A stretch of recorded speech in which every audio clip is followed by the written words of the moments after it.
তারেক জিয়া রহমানের কাছে আমি একটা চিঠি লিখেছি, চিঠিটা পোস্ট করার 5 দিন হলো। পেয়েছে কি না আমি জানি না। প্রধান উপদেষ্টার কাছেও একটা চিঠি পাঠিয়েছি, তারেক জিয়া রহমানের কাছেও আমি একটা চিঠি পাঠিয়েছি। দুইজনকার কাছে আমি চিঠি পাঠাইছি। আমি একজন গরিব মানুষ, আমার কাছে টাকা পয়সা নাই এবং রোজার মাসে সারাদিন আমি রোজা থাকে। এবার রোজার মাসে একদিন আমি ইফতারি কিনতে পারিনি। 1 কেজি আলু দিয়ে আমি সারা মাসটাই খেয়েছি।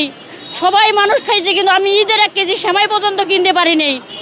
আমি কার কাছে 10 টাকা চাবো? আমি তো বাসায় যাই ঢুকতে পারিনি। মানুষের বাসা থেকে, যার বাসা ছিলাম তারা উনি ভিক্ষা করে খায়, তাহলে আমি কথা আমাকে খাওয়াবে? তাহলে মনে করেন আমি 1 কেজি আলু দিয়ে যদি 1 মাস আমি চলতে পারি, আর 5 কেজি চাল দিয়ে আমি ইফতারি 1 টাকার কিনে খেতে পারি নাই। আমি সবার কাছে অনুরোধ করতেছি, আমি আমার নিরাপত্তা চাই। কিছু কিছু নেতা খেতারা বিএনপির নাম ভাঙিয়ে চাঁদা কালেকশন করে খাচ্ছে, কিন্তু আসলে তারেক জিয়া রহমান উনি নিজেই বলেছে যদি বিএনপির কেউ চাঁদা চায় তাকে পুলিশে দিবেন। পুলিশকে দিতে গেলে বলতেছে ওরা বিএনপি, আমাদের আইনে হাত পা বাঁধা, আমরা কি করব?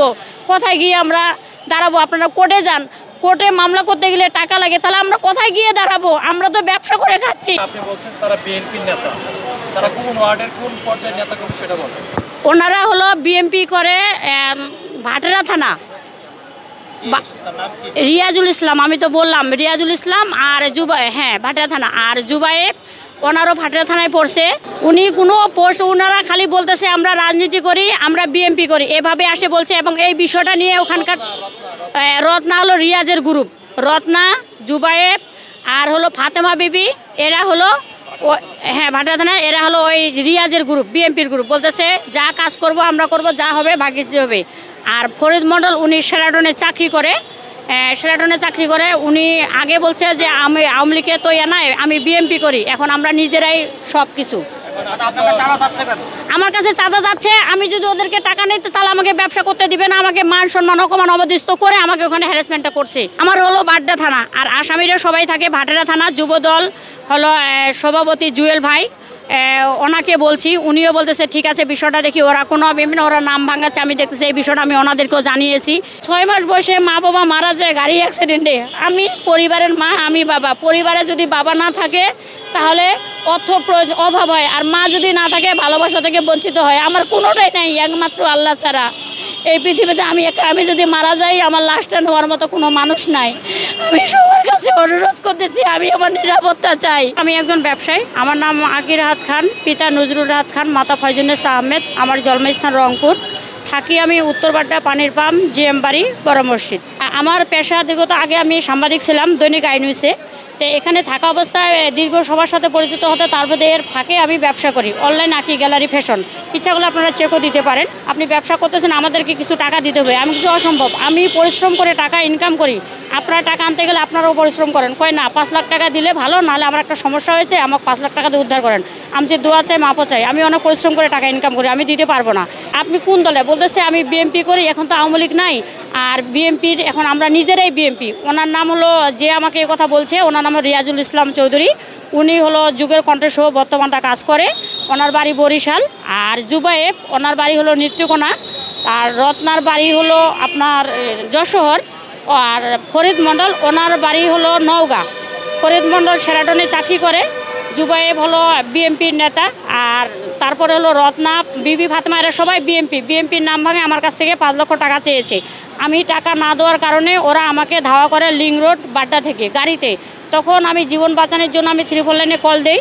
কল দেওয়াতে তখন 3 লাইনে কল দিয়েছি, তখন পুলিশ বলছে আপনি থানায় যান। ওই অবস্থায় তখন আমি ভাটেরা থানা যাই। থানায় আমাকে দীর্ঘ 4টার সময় আমি ওখানে গিয়েছি, রাত 2টা পর্যন্ত আছি, আমি কোনো ফয়সালা পাই নাই।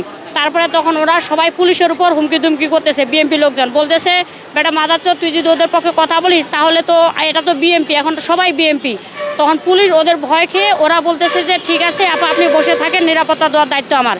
তারপরে এখান থেকে বের করে ওরা সেরিঘাটে গিয়েছে, আমি এখান থেকে বের হয়ে ওরা আমাকে সবাই ধরে ফেলে। ব্রিজের নতুন বাজারের ব্রিজের উপরে 4 জনে, ওই যে জুবায়েব, রত্না এবং রিয়াজ ছিল না, রিয়াজ ওনাদের পাশে থেকে কাজ করাই দিছে।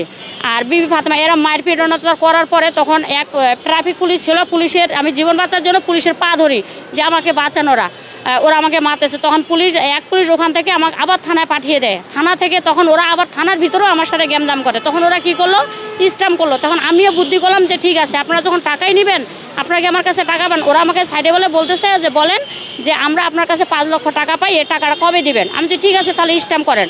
আমি তো ওদের ঠিকানা জানি না, স্ট্যাম্প করতে গিয়ে তো ঠিকানাটা মূলত নিয়েছি। নেওয়ার পরে তখন ওরা আমি আরেকটু বের হয়েছে, ওরা আরও আমাকে পিটায় ধরে, বলতেছে টাকা দেন। আমি যে ঠিক আছে আমি দিচ্ছি।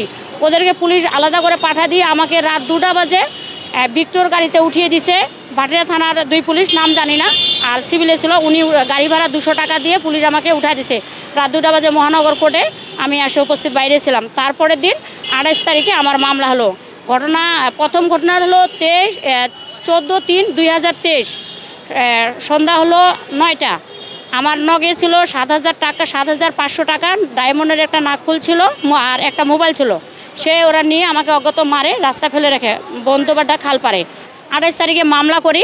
মামলার নাম্বার হলো আমার হলো 183/25 সিআর মামলা, বর্তমান কোর্টে আছে। এখান থেকে এফআইআর করেছে, আসামি এখন পর্যন্ত অ্যারেস্ট হয়নি। মামলা করার পরে ওরা আমাকে বিভিন্ন লোককে দিয়ে হুমকি দেয়, আমাকে মেরে ফেলবে, আমাকে রাস্তায় আটক করবে।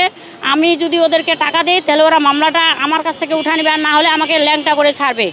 আমি মহামান্য আদালতের কাছেও বিচার চেয়েছি এবং প্রধান উপদেষ্টার কাছে আমি হাত জোর করে অনুরোধ করতেছি।